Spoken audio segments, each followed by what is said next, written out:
Okay, so we're going. Thanks so much, everybody, for joining us. I'm joined by John Kaplan, the Bike and Pedestrian Coordinator from VTrans, and we're here to talk with you today about the development review process, the local development review process, and specifically we want to talk about walking and biking accommodations in these projects. So those of you from Baltimore and Andover, we love that you're with us, but it might be a little less interesting for you than maybe from the larger towns, but we hope it's good for everybody. I'm not sure if everyone is familiar with Zoom, so a couple of quick things. Looks like many of you are because you're muted yourselves, but if you mute yourselves, it might be better. We often get a lot of feedback, phone calls, dogs barking, etc. So if you're not talking, if you could mute yourself, that'll help us all hear better. At the bottom of the screen, I think for most of you, at least for me, at the bottom of the screen, you have some options. One of those is chat. There's a chat box. If you click on that, you'll see a little chat box open up. In there, I've tried to post an evaluation form. We do ask that if you could fill that out sometime after this session, we'd appreciate your feedback. If for some reason it's not downloading for you, you can always email me and ask me for it after the fact. In the chat box is also a good time to ask questions. John has a presentation and so do I. It's probably going to be easiest for us to kind of do our thing, talk through those slides and do questions afterwards towards the end, because we want to make sure we kind of get through everything and don't take too long doing so. So if questions occur to you during that, if you could jot them down in that chat box, and we'll try to answer those when we have an opportunity. I think that's the basics. Are there any questions before we get going?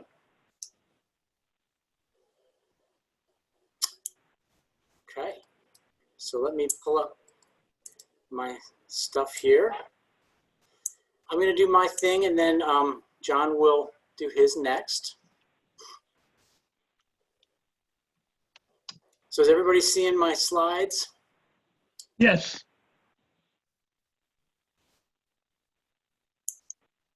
Okay. Nope, that's not what I want. Bear with me here. Okay, does that look better? Yep. So again, thanks for joining us. We're going to talk about the development review process, really specifically about walking and biking. So today, this is sort of what I'm going to talk about and what John's going to talk about. I'm going to try to focus on sort of 2 through 4. John's going to talk mostly about 5, but he can chime in if he wants. And then, we want questions and answers. So again, I encourage you to put some questions in the chat box if you'd like. But we're going to try to save some time for the end for that. And I'd like to get us all out of here by 4:30. So that's the plan.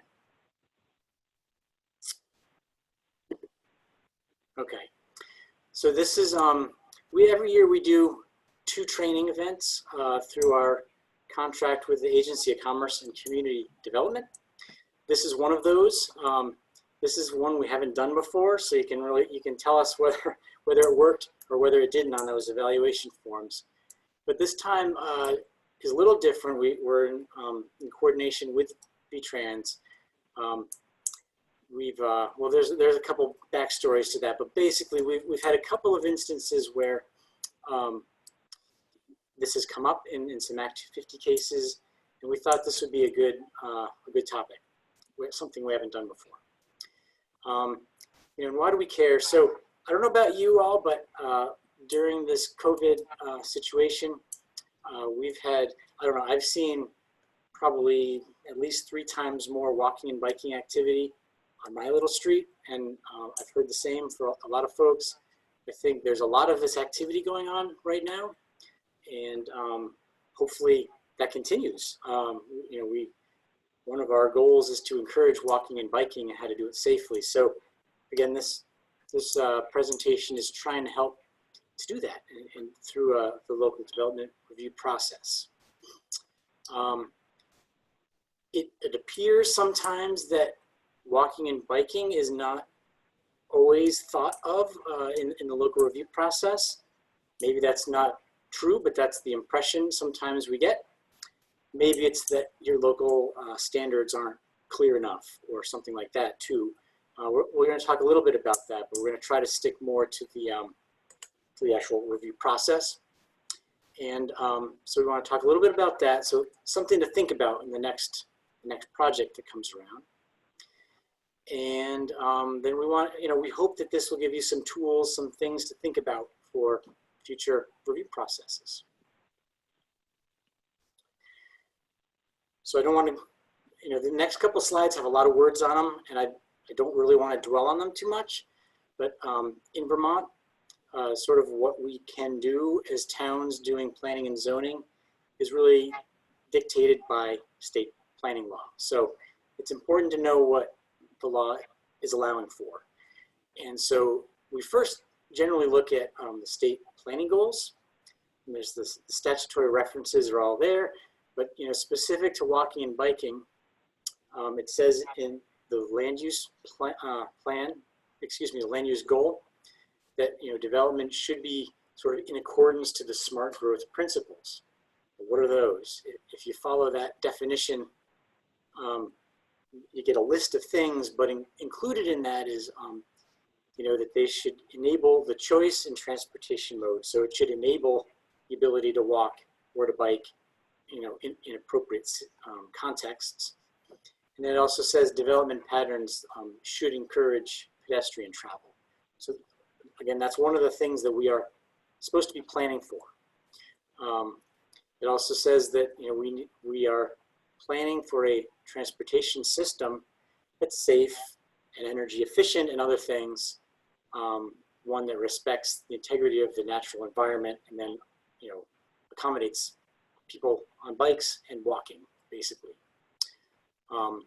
Also, encourages efficient use of energy, reducing greenhouse gas emissions, encouraging, basically the use and the development of renewable energy or maybe lower emission energy for, among other things, transportation, as well as, reducing transportation energy demand, reducing single occupant vehicle use.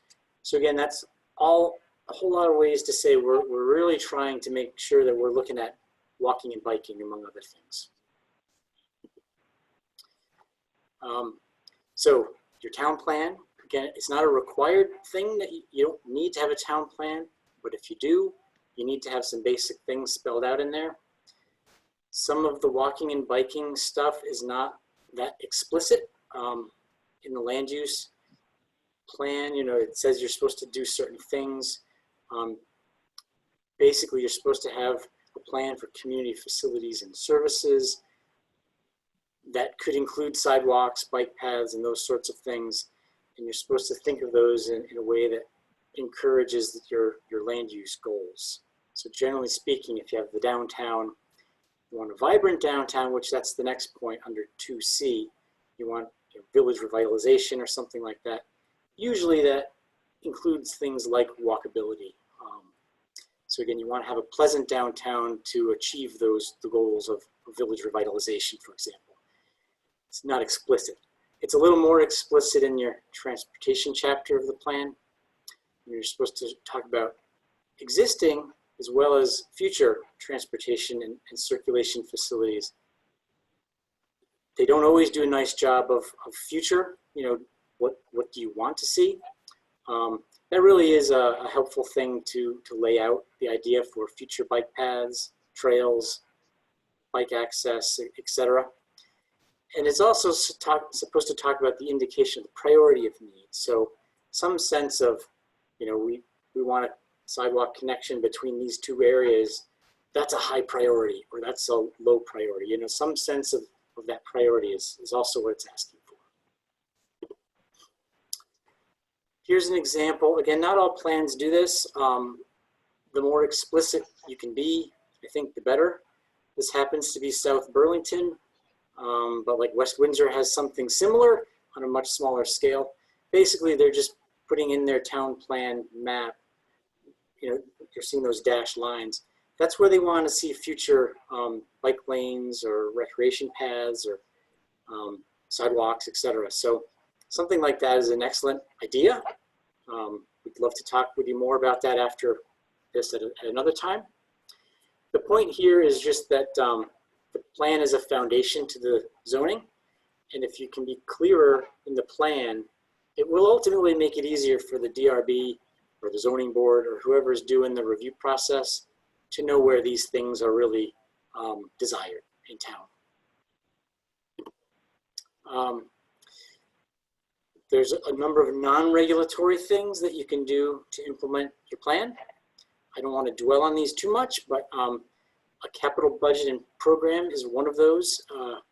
Some towns have a capital improvement plan. It's kind of like that, but this one is specifically laid out in statute and it requires an adoption, a formal adoption process. Generally, it's a 6-year or longer plan for how capital investments in a town would happen.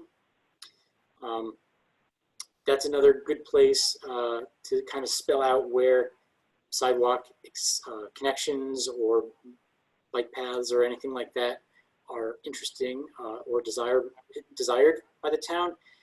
But it goes beyond that in terms of how much is it going to cost, and when are you going to try to get it done. And it's not listed here, but that's foundational for if you have an impact fee ordinance. So that's another way. If you're in the development review process, some places like Hartford have an impact fee ordinance, and it really circles back to improvements that are in this capital budget and program. Tax increment financing, I'm not going to talk too much about. Springfield's looking into it, but nobody else has that. It's another interesting way to finance things such as sidewalk improvements or lighting or things like that. But it's not used much, and there's some limitations on the funding and 6-year periods of time, and it's not that commonly used.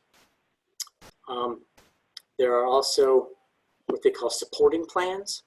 So it's becoming a lot more common for communities to have like a village center master plan or a bike and pedestrian master plan or something of that nature that could really maybe get you to this level of detail, like the map in South Burlington, or this one below.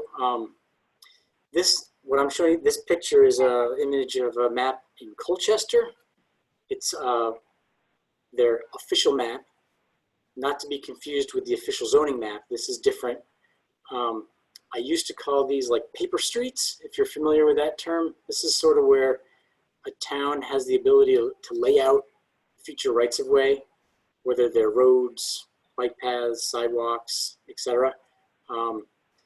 It's a really powerful tool that's not used a whole heck of a lot. So this example from Colchester is just another way that you could plan for these sorts of things.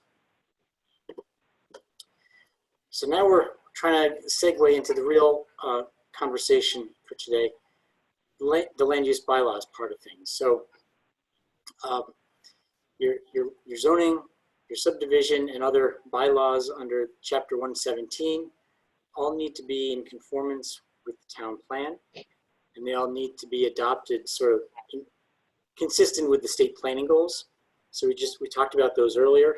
So again, those ideas that we talked about for bike and pedestrian accommodations in those the goals and in the town plan are really, your zoning should be in concert with those ideas.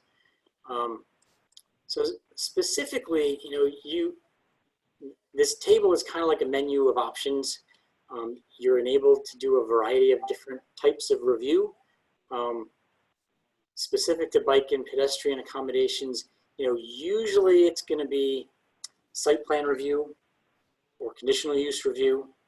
It might likely come up in a planned unit development type of a process, but that doesn't happen much. I'm not really going to talk about that too much here today.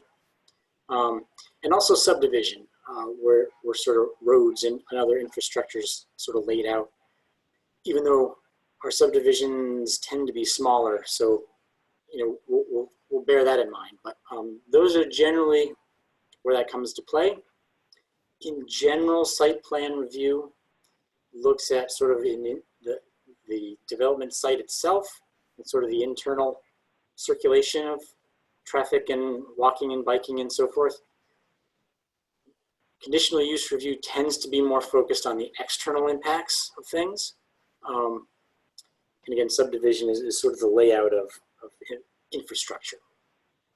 We're going to talk a little bit more about that stuff. One of the basic things, all of you that have zoning have at least one zoning district. Most of you have more than one. Those of you that have more than one, usually there's some spectrum from the most heavily developed downtown central business district, village center, or whatever you want to call it, type of a district, to the most rural, undeveloped or lowly, very low density development parts of town. Often the conservation district or the forest district, or sometimes the land reserve district, or some terminology like that. So, obviously the bike and pedestrian accommodations can and should be very different along that spectrum. So in your downtowns, that's really where we want to see walking encouraged. It's where we want to see generally a pleasant pedestrian environment. Generally, maybe you prioritize the walkers over the drivers, maybe. And often some provision for bike lanes or parking can sometimes be difficult for bike lanes because there's also tends to be the busiest roads.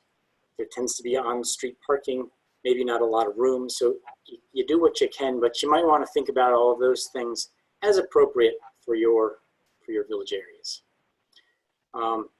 Generally speaking, in the most rural areas, on the back roads, in most cases, just the existing road is going to be fine, and walking on the road or biking on the road or horseback riding, you name it, all of that generally happens on that same road in a shared kind of way.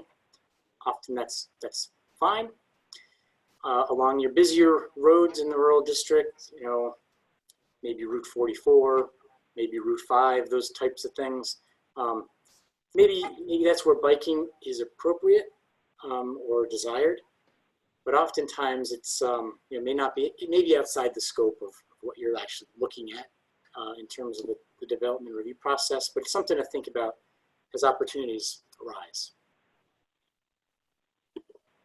Okay, so this just happens to illustrate what maybe bike and pedestrian accommodations might look like along roadways in those different parts of town. So the top left, your downtown type situations, you're gonna have a lot more on-street parking, sidewalks, the green strips between the sidewalk and the road, etc. All the way to sort of the bottom right, which would be more that, the back roads in the rural parts of town where they're pretty narrow and you try to drive and walk and bike all on the same narrow roadway. These come from our regional transportation plan. They're illustrative. They may not be perfect. In fact, there's a few things I might want to change about them, but they really just try to illustrate what, generally speaking, we might like to see for walking and biking accommodations in those different parts of the town. Okay, so in a site plan review process, many towns have this, some towns don't.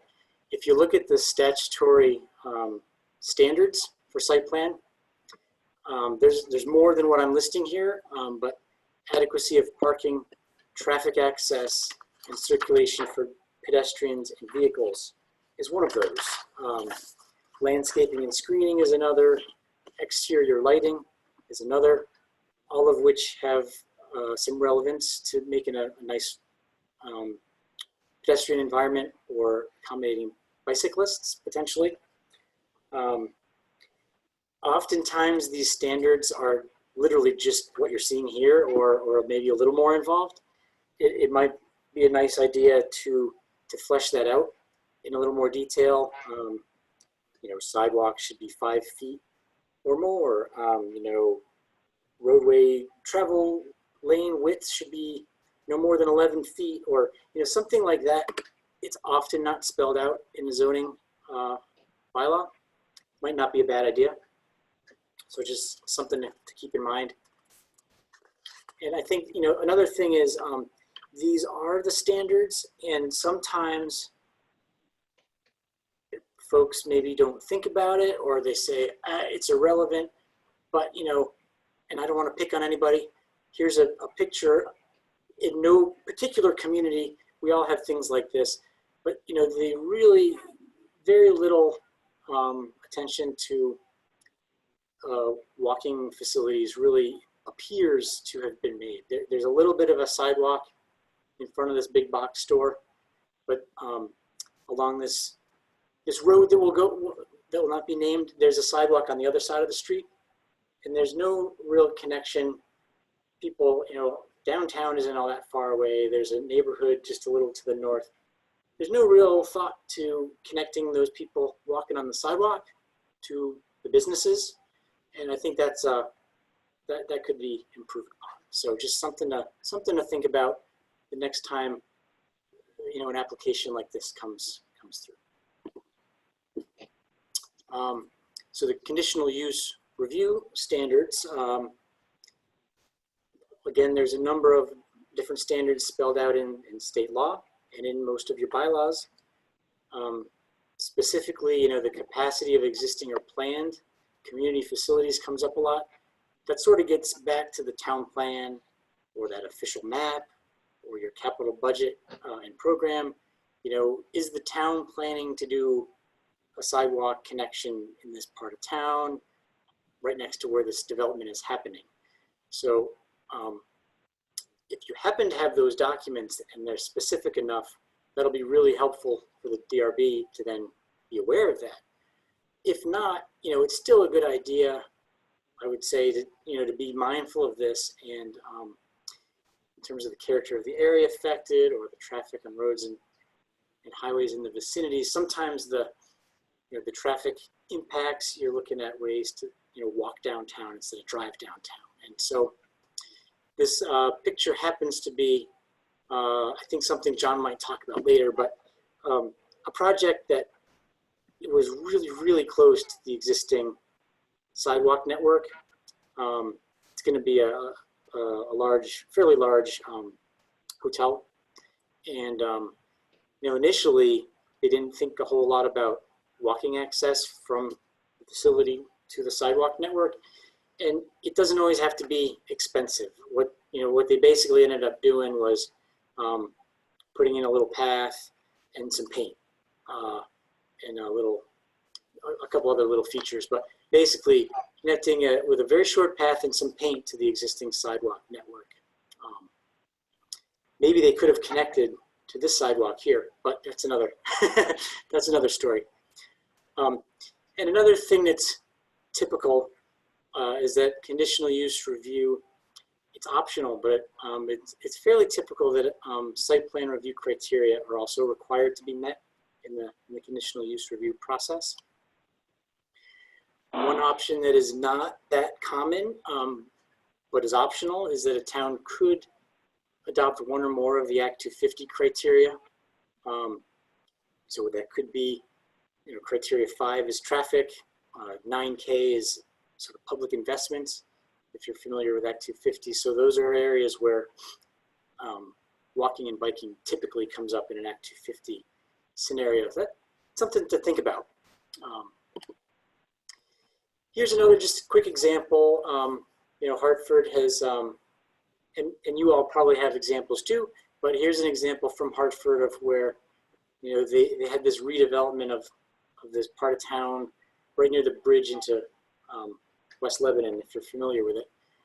And, they they had a pretty detailed pedestrian circulation plan throughout, and John might have maybe an update to some of the signs, but I think in general they did a nice job of making sure pedestrians walking along the main road have continuous access into this development, nice crosswalks, and a number of different features that make it a pretty good, I think, plan for people to access the site by walking.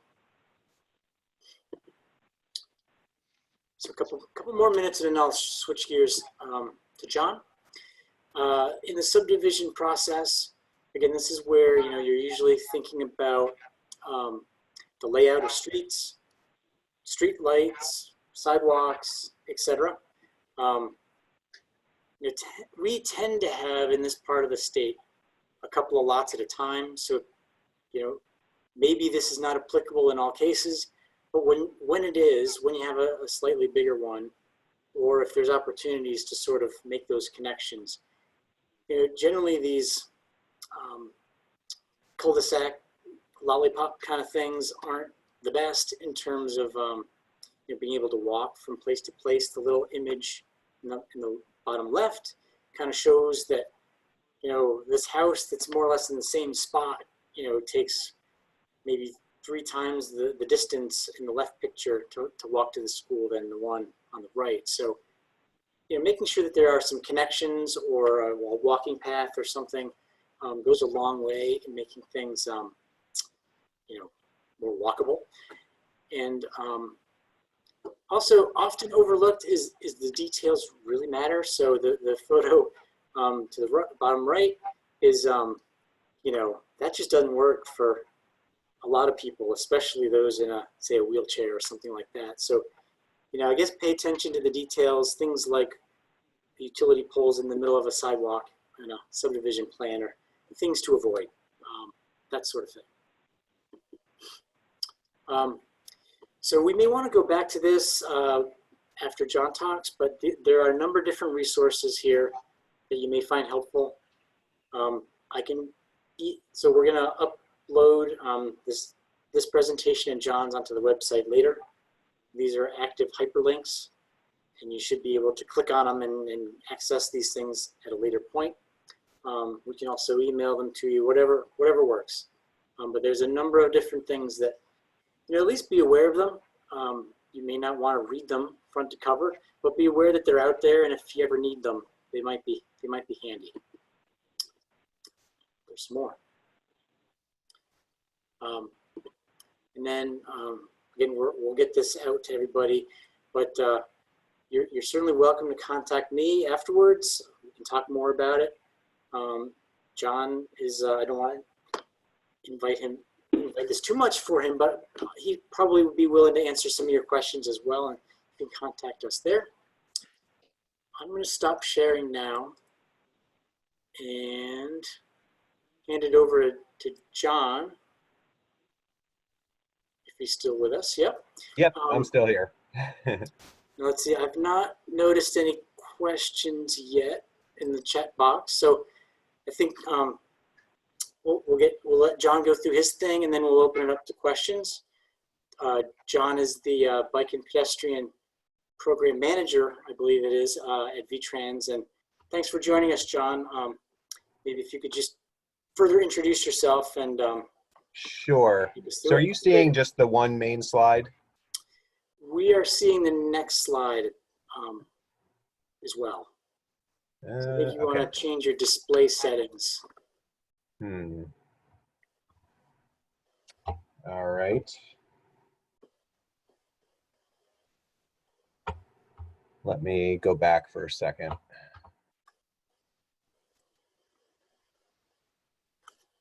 Of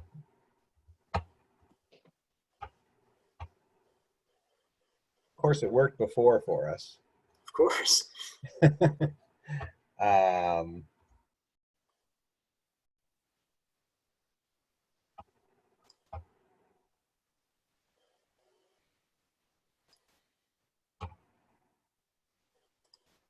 How about that? Yep, that's it. Okay, great. Well, thanks, Jason, for putting this together, and just a little bit more, I guess, introduction for myself for those of you who I haven't worked with. So I am the Bike and Pedestrian Program Manager for VTrans. I've been in the Bike and Ped program at VTrans for almost 20 years now, which is hard to believe.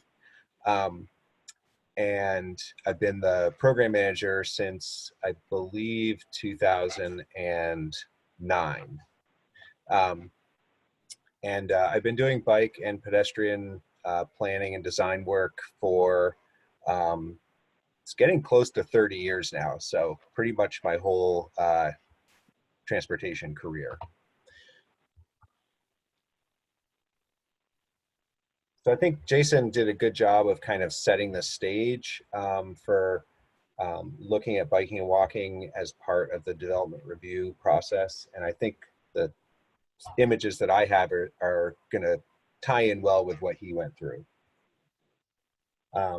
So I'm going to talk a little bit about sort of how VTrans gets involved with development review through Act 250, and then spend a little time on, if you've heard the term complete streets, kind of defining like what do we mean when you hear the term complete streets, what does that mean? And then I've got hopefully some images that will illustrate some kind of good and bad examples, and especially around how development interacts with an existing bike or pedestrian network. Jason had a couple of images that started to get at the issue of pedestrian access from the street into a development. That's something that I would say, my experience with looking at like site plans through the Act 250 review process, that's probably the biggest thing that gets missed. How is someone going to walk from the street and access whatever the development is? And then just, having development that doesn't negatively impact in some existing bike or pedestrian facility. And then, of course, we'll have time for questions at the end. So just a little bit of big picture stuff from VTrans perspective. We have a long-range transportation plan, and there are references to walking and biking in there. Using the term active transportation, that's another sort of a little bit more generic way of talking about walking and biking, because walking and biking are both active modes or ways of getting around. You're using your own power. So our long-range plan talks about increasing the viability of active transportation and making investments that promote active transportation. So it's right in there with our kind of long-term goals at VTrans. So I thought it might be good just to, again, kind of on the big picture side, look at a few things. So when you look at trips made in Vermont, so the majority of trips, about 2/3 of trips, of all the trips that are made, are less than 2 miles in length. That's the graph on the left. And you can see that more than 1/4 of the trips that are made are less than 1 mile in length. So those are generally distances, especially under 1 mile, that are trips that easily could be done by walking or biking. Then just a few other statistics. So, in terms of design, planning, designing a transportation system that works for everybody, there are roughly about 15% of Americans that don't drive because of either age or disability or just by choice. So we don't want to have a transportation system that doesn't work for 15% of the population. Then VTrans did a survey a few years ago and found that there were 31% of Vermonters who responded to the survey were dissatisfied with the availability of sidewalks. 42% were dissatisfied with the availability of bike facilities. So I think that just shows that, from a kind of satisfying the public's desire for things, there's quite a few Vermonters who want to be able to walk or bike. And then, from a bigger environmental perspective and talking about climate change, transportation is the largest contributor to greenhouse gas emissions in Vermont. So anything we can do to reduce that is going to help with our overall impact on slowing down climate change.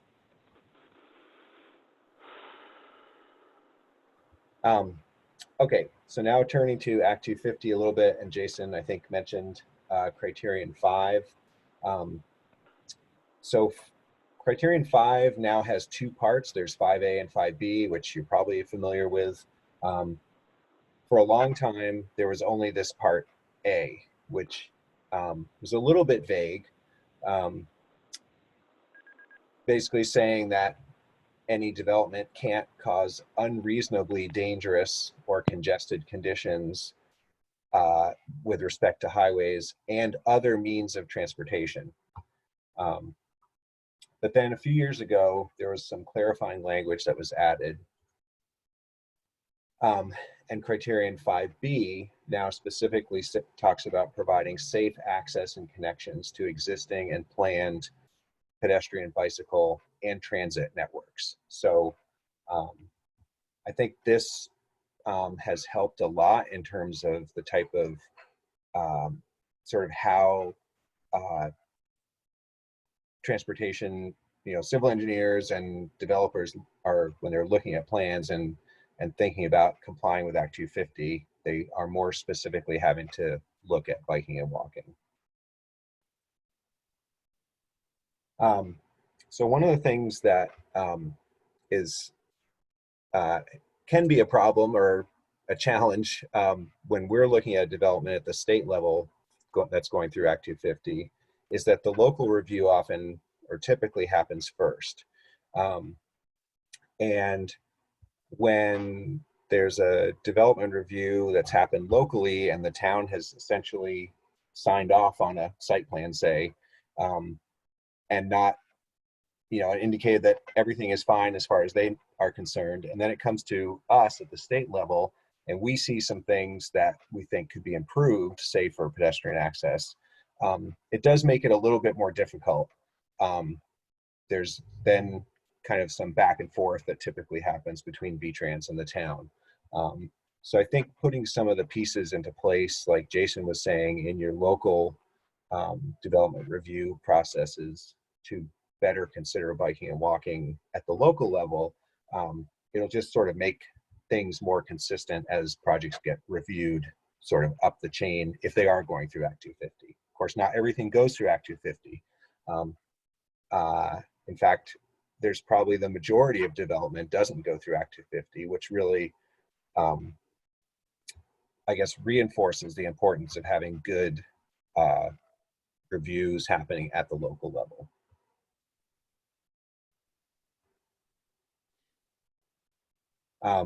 So just a couple more things about kind of our process. So when there's a traffic impact study that's required, and there's a certain traffic volume threshold, like new trips that trigger this, and I forget what it is off the top of my head, but in our traffic impact study guidelines, we specifically ask for consideration of bike and ped access, and it refers to existing and committed bike and ped facilities. So that's, again, getting to that whole, how does the development affect the existing network question.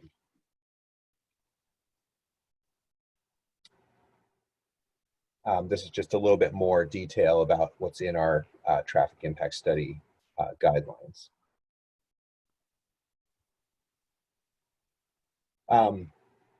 Okay, so switching gears a little bit to complete streets. So Vermont does have a complete streets law, Act 34, that went into effect in July of 2011.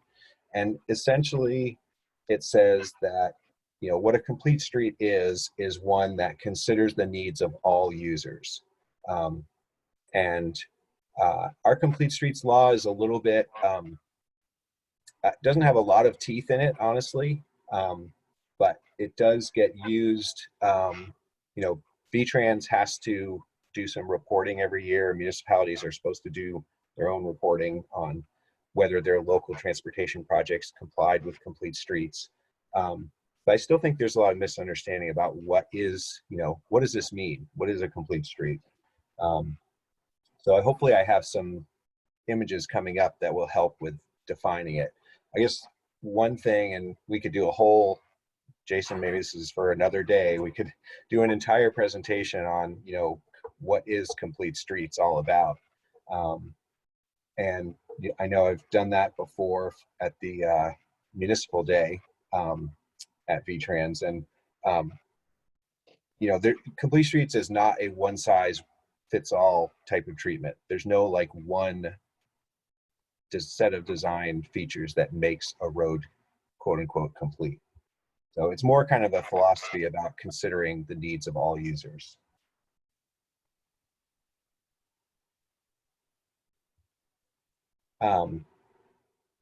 So I think people probably have a little bit of an intuitive sense about complete streets. So you might be able to look at one road or another and say, you know, there's room on within the street for bicycling and for walking and for traffic.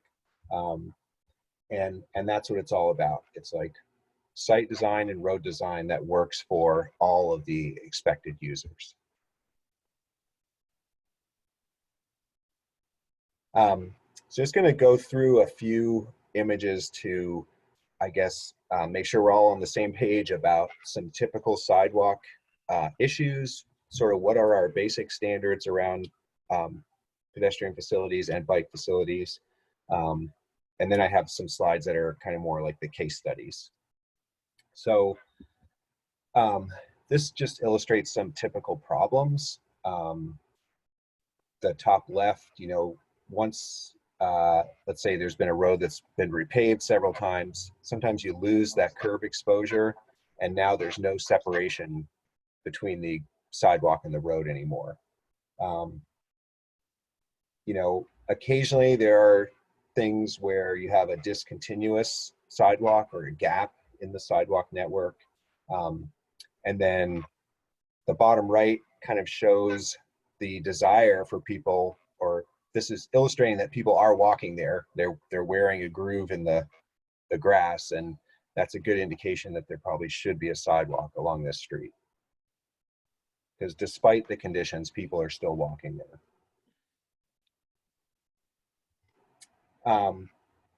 So just some basics on sidewalks. 5 feet wide, that's a standard sidewalk width that meets Americans with Disabilities Act requirements. Some kind of separation from the road. In this picture, it's a little hard to tell whether there's a curb out there or not, but there's definitely a green strip. So you can have a green strip or a curb, or in some cases, there's both. So curb ramps at intersections, those are important for people who are using some kind of a mobility device like a wheelchair or crutches or a cane or a walker. That's an ADA requirement, Americans with Disabilities Act. And then having visible crosswalks, you know, it's good to have sidewalks, but you also have to have places where people can cross the street safely. And often sidewalks include some kind of lighting if it's a sidewalk that gets used at night.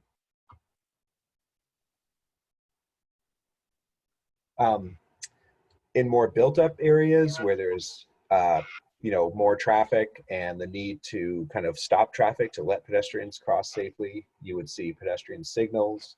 And there's a lot of things that go into a pedestrian signal, the timing of how long the walk phase is on.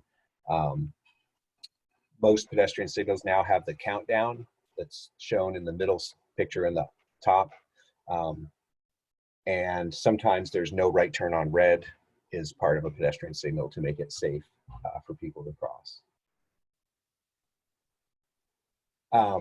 So bike lanes are when a portion of the road has been designated for exclusive bike use with the symbols that you see here and striping and signs. The minimum width of a bike lane is 4 feet. There are So bike lanes have kind of evolved in the last several years, and now we're seeing more things like a buffered bike lane where there's some extra space between the bicyclist and the adjacent traffic. We use green markings in areas where bicycles and vehicles might, where there's a potential conflict, just to heighten the visibility. I don't have a picture here, but if you can picture with the buffered bike lane, adding some kind of physical element where the buffer is, that's what's called a separated bike lane. And that's really the highest, that's sort of like a gold standard of an on-road bike facility to provide that physical separation from the traffic.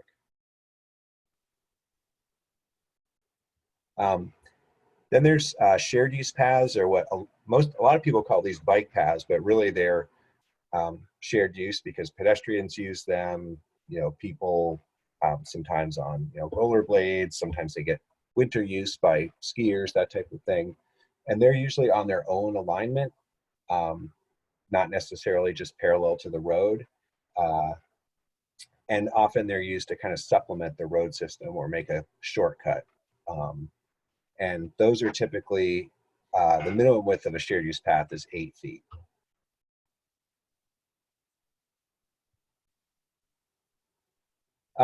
So bike parking is a really important element that is something that I know several Vermont communities now have in their local development review bylaws, requiring some amount of parking to be bicycle parking.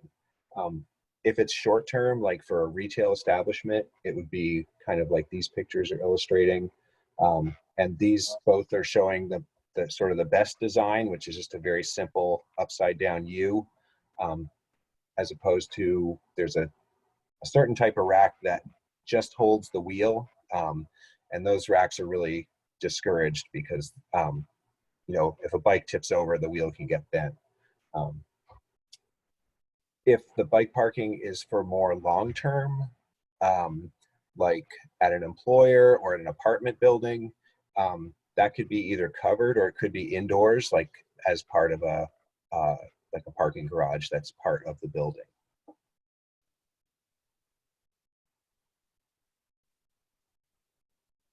Okay, so now getting kind of a little bit more into the development review aspect. So talked about this a little bit, the proximity of the development to the existing or planned bicycle or pedestrian network. How are people who are walking or biking going to access the development? Making sure that the whole site plan is going to not result in unsafe conditions for anybody, regardless of how they get there, whether they drive or take a bus and walk the last 200 feet or whatever. And one thing I have seen in some, even in Act 250 permits, is kind of vague language. I can't remember where this was, but there was a requirement that the developer shall designate the pedestrian area. That's what the permit said.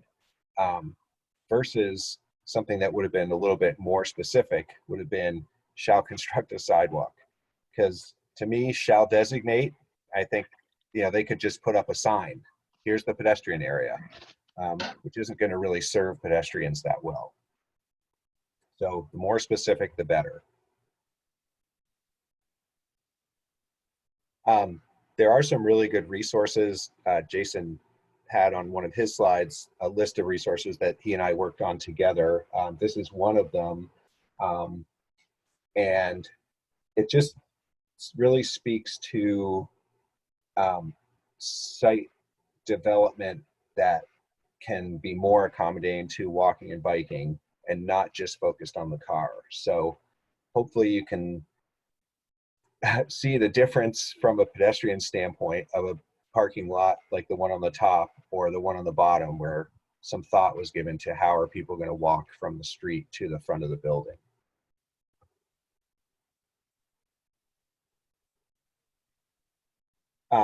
So I've got some good examples from around Vermont. So this is a big box development in right on the Barry Montpelier Road, and the distance from the street to the front of the building is right around, just under 400 feet. So if someone were to walk straight in from the street through the parking lot, that's going to take them 1.5 minutes. And so there's literally no pedestrian access in the parking lot. And there is transit in this corridor, but transit and walking especially are very closely tied together. And so you can picture if you get off the bus out on Barry Montpelier Road, you've got to negotiate all the way through this parking lot just to get to the building. So if you contrast that with, this is Trader Joe's in South Burlington, and look at how the building is oriented towards the street. The building is right on the street. Parking is behind the building. So obviously much more pedestrian oriented. They still have adequate parking for people who do drive there. And you can't see it in the bottom picture, like right behind where the Trader Joe's sign is a bike rack for, I forget, 4 or 5 bikes, something like that. So they've got bike parking, right near the front door. And there's transit stops that are very close to this development. So it's very easy to take the bus to or from here. So I think that's a real contrast with the Berlin development. So this is a development actually that, or a plan that I reviewed fairly recently in Rutland. So this is Aldi's is the existing building that's out next to, it says Route 4 here, but it's really Route 7. And this is a new development proposed behind Aldi's. And initially, someone in our agency that was reviewing this said, well, we don't really need to worry about pedestrians, this kind of business, I guess it's a tool, some company that sells tools. And so the initial thought was, well, no one's going to come buy a drill press, and walk here or take a bike. But then when we started thinking about it more, I mean, this business is going to have employees. The employees might be walking here or taking the bus and then walking in from Route 7. And there's a lot of adjacent businesses that the employees might want to walk to when it's their lunch hour. They may want to go down the street. I forget what restaurant is close by, but so I think that's just something to think about. Is it's not always necessarily just the customers for a business; it's the people that work there and how they might be arriving to work.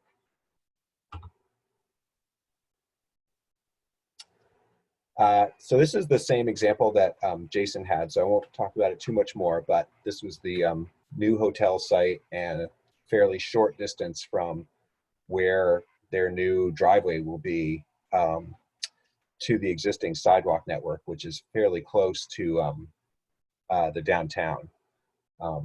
So luckily this all worked out, I believe, and we ended up, the developer is putting in the pedestrian connection. Which really makes sense, especially hotel guests that want to walk to downtown.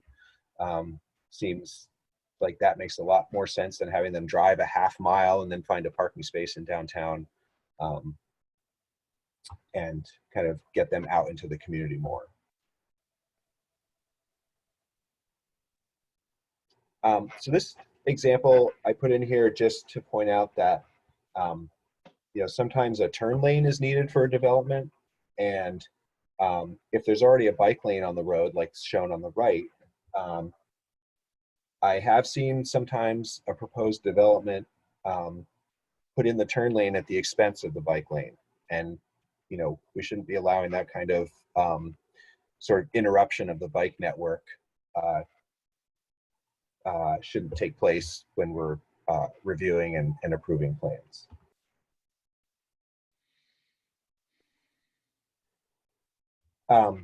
So Jason had kind of a more like an illustration of this, but the street network, and this of course is more regarding like building new roads and especially probably like a residential subdivision, but having this more traditional like grid pattern of streets, um, it's actually a more kind of efficient use of the land, and also makes it a lot easier for people to walk and bike because you have lots of options. You can use the short connecting streets and easily get around this area. And you contrast that with kind of a more, I guess what I would call more recent development pattern with these various loops and dead-end roads, which pretty much require most of the traffic to funnel back out onto a main road. So that actually results in a lot of congestion on this main road. And, it's not as efficient, especially for walking and biking.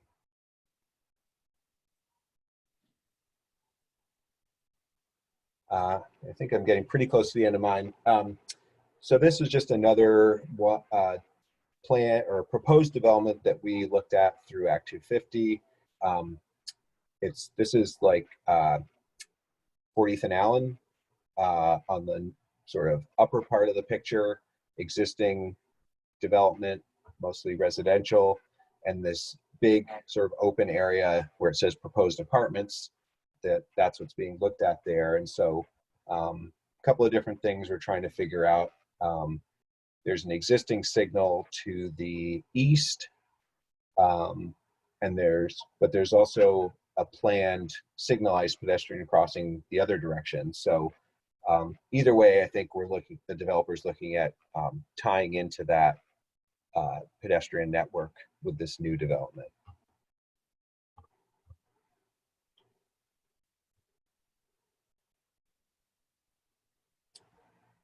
And Jason, I noticed on the slide, the other slide that has my phone number, has my old phone number. So we'll have to fix that before we send stuff out to people. Okay, will do. So yeah, now's a chance to ask any questions that you might have. Are there any questions for either me or John or for everyone? Maybe you have a question for everyone. I have a question for John. Okay, go ahead. What does a DRB board do if they have a new development that needs to have a turn access and there already is a bike path? Right. Well, they, I mean, they'll have to look at like the total, roadway width, and it might mean, widening a little bit more to make sure that the bike facility can continue through. So, and that's a case where, that's not great for pedestrians, because if there happens to be an intersection, it means the pedestrian's crossing a little bit of a wider, it's a longer crossing distance, and sometimes there are those trade-offs.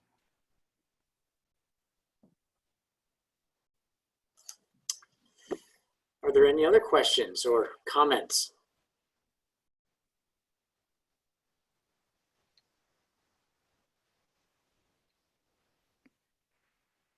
I'm curious what the biking community is looking for. What has their input been in terms of what's available and what changes they'd like to see?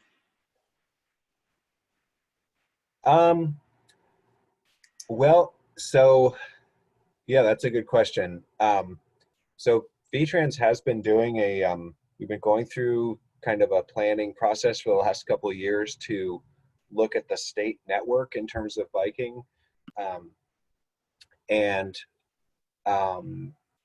We did a lot of public input in the first phase of that, and then we analyzed the whole like state network. So it's pretty typical across the country too. So roads that have like higher speeds, higher volume, higher percentage of trucks, those are all kind of negatives from a bicycling perspective. And then, like I said in that one slide where I was showing the bike lanes and we had the buffered bike lane. So bicyclists really desire some kind of physical separation from traffic if possible. And, you know, that's not always possible. But kind of, so having some width on the road and then having some separation, that's really the two things. If you've been up to Montreal recently, well, not recently, of course, with their current situation, but Montreal in the last like 5 to 10 years has really done an amazing job with creating a very extensive separated bike lane network on the city streets. Sometimes there's parking, like on-street parking between where people are biking and where the cars are traveling. Sometimes it's just a concrete, like a curb. Other times it's just a post, or it might just be paint, but they have a very kind of robust network now, and they've seen, you know, huge increases in the number of people biking. You know, one thing, Jason, I'm realizing we kind of missed in all of this is we didn't talk too much, I guess, about sort of like, you know, dense land use with a mix of uses. I mean, there is sort of a land development pattern that supports biking and walking, you know, where you have residences and businesses and other destinations fairly close together. And that gets back to that kind of the pie chart I had with the trip length. You know, to have those kind of trip lengths, you have to have a land use pattern that supports that. So. Yeah, absolutely. And I guess back to Bill's question, yeah, it kind of depends on who you're talking about. So, you know, we have sort of the, we have like a bike and pedestrian advisory committee that we've worked with over the years, and I'll call them kind of the spandex crowd. You know, they have a particular interest in a different type of a system than maybe, you know, kids who are just trying to get back and forth to the ball fields and that sort of thing. So I think it, you know, depends, you know, who the user groups are, what are you trying to connect. I think a lot of people aren't comfortable biking on Route 5, for example, between downtown Windsor and Artisans Park. So if that path could get built, that would be really awesome for, I think, a lot of users, right? So I think in a lot of cases it depends. And that is, I think, why being more specific in like the town plan, or, you know, like maybe the town has a complete streets plan, or, you know, something that, you know, community can be really specific about, this is what we want where. I think that is ultimately really helpful for a DRB. Otherwise you're just guessing, you know? Yeah, I guess the only thing I would add to that is there's this study that was done initially in Portland, Oregon. It's been done a lot of different places now, where they asked people, you know, sort of essentially that question, like, what would it take for you to bike? And there's a pretty small percentage, I forget the numbers, like less than 10%, who say, you know, I'm a confident bicyclist. I don't really care. You know, I'll ride my bike to get wherever I need to go. Then there's about like 25 to 30% who say, I don't care what you do, I'm never going to ride a bike. You know, doesn't matter. So, and so that leaves that big chunk in the middle of whatever that is, you know, 40 to 60% who say, you know, I'm kind of interested in riding my bike, but unless I have some kind of separation from traffic, I'm not going to feel safe.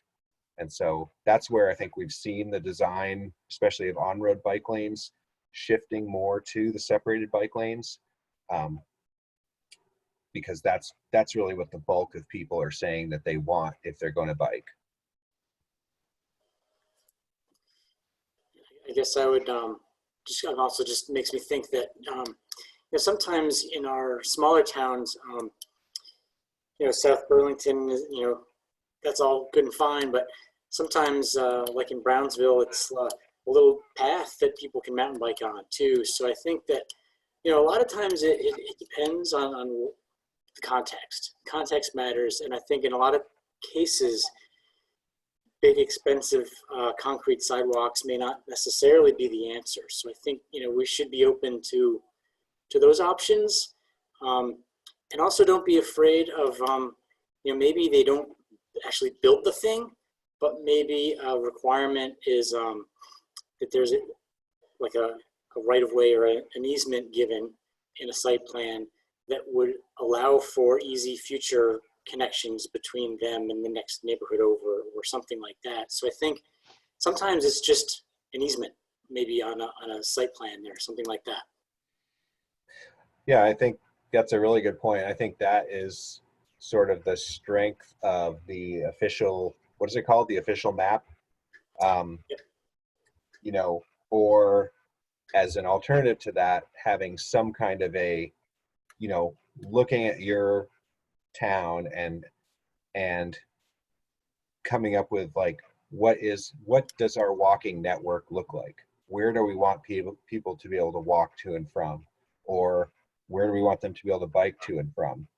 And, you know, then once you have that sort of network plan, then you can start to look at, okay, well, if Windsor on Route 5 is an important connection for people, what kind of facility do we want on that road? You know, and then you can kind of build from there. And then when there's a development that comes along that's going to impact the road, you have kind of a blueprint for, you know, this is an important part of our network. This is what we want it to look like, and then can sort of keep kind of moving forward to build that network out. Are there other questions that anyone has?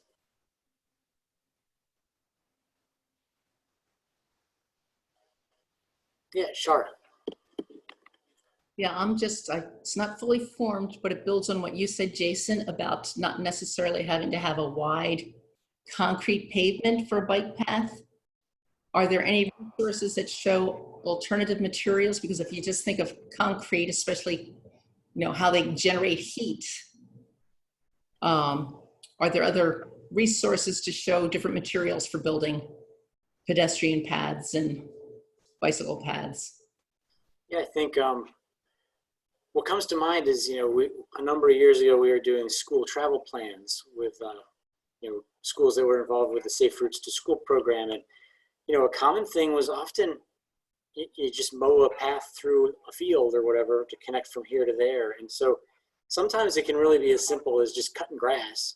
Other times, you know, there's nothing necessarily wrong with a nice rustic path. You know, if you can walk on from here to there.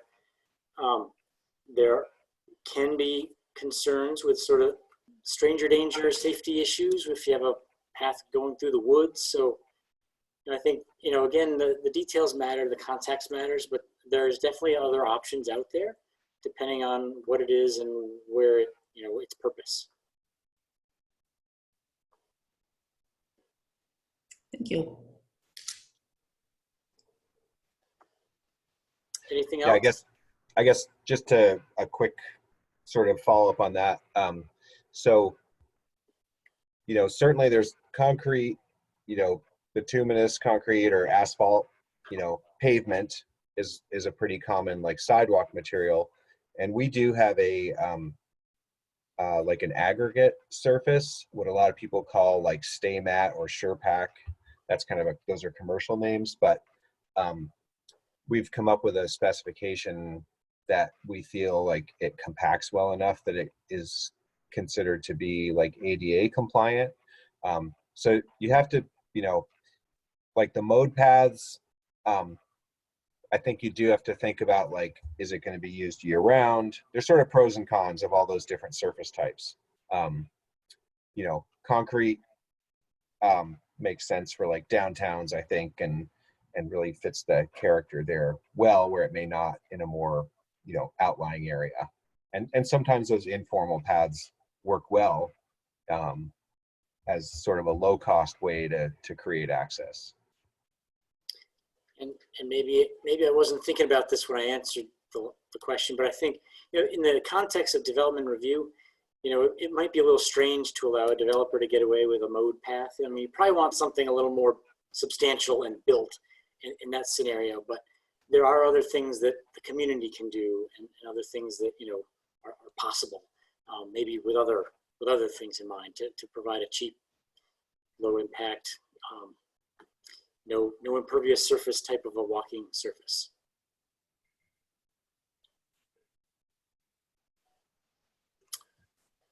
Okay, folks, we got 20 more minutes if you want, but we can certainly end it earlier. So are there any other questions? I'll jump in with just a simple, slightly off-topic thing.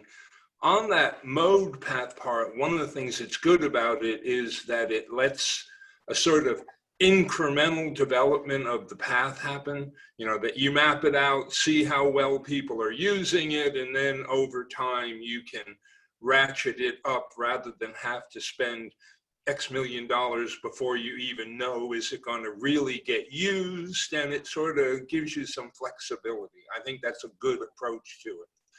My real question, which is a little off topic, John, since we have a minute, can you just hit the timeline of the grant program? Do you have a grant round comes up in October, November? Am I thinking that's right or not? That has to do with financing for bike pedestrian improvements. I thought I was going to get away without having to. No. No, I'll never get away with it. So normally the grant program that I oversee, the bike and pedestrian grant program, usually that is open for solicitation starting at the end of April, with applications due right about now, actually. However, this year, because of COVID-19 and the fact that I don't believe the legislature has actually passed the budget yet. So my whole grant program on hold this year, pending the outcome from the legislature. It would be really hard for me to predict what's going to happen with that this year. So the next opportunity is the Transportation Alternatives Program, which is also run, comes out of the same section of the agency where I am, overseen by a different person, Scott Robertson. And that one, I believe those applications open up I think that's the one you're thinking of. I think those open up in like August, due in October. And as far as I know, that one is on track. So I guess stay tuned as far as that goes. But so that's the two programs we have that can potentially fund bike or pedestrian projects.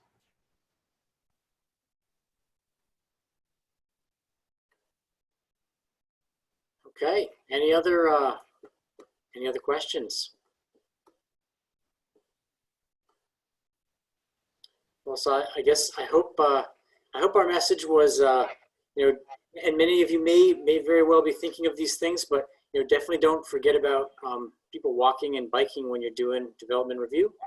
I hope the conversation was helpful. I hope, you know, we're gonna post the slides on our website. Actually, we can pass around this recording if you want to share it with your colleagues or whatever. I'm sure going to want to watch it again. Anyway, I hope it was helpful. And we do have, again, I'm not sure how familiar everybody is with Zoom, but there is an evaluation form in the chat box here. I will probably follow up with an email and send that around to all of you. This was our first time. This is really our first time we've done this presentation together. Love input one way or the other in terms of how to make it better for the next time. So anyway, I hope it was helpful. Last chance for any questions. Do you mean the your regional commission website is where the slides are going to be posted? Yeah, we'll upload those and send along a link so you know where to find them. And I know there were at least some people in Chester who are interested in sort of following up, watching the recording later. So again, feel free to share the link with whoever you want to. Thank you, everybody. Thanks for participating, everyone. Yeah, thank you. I hope it was helpful. Have a good day, everybody. Thanks a lot, Jason. Thanks, John.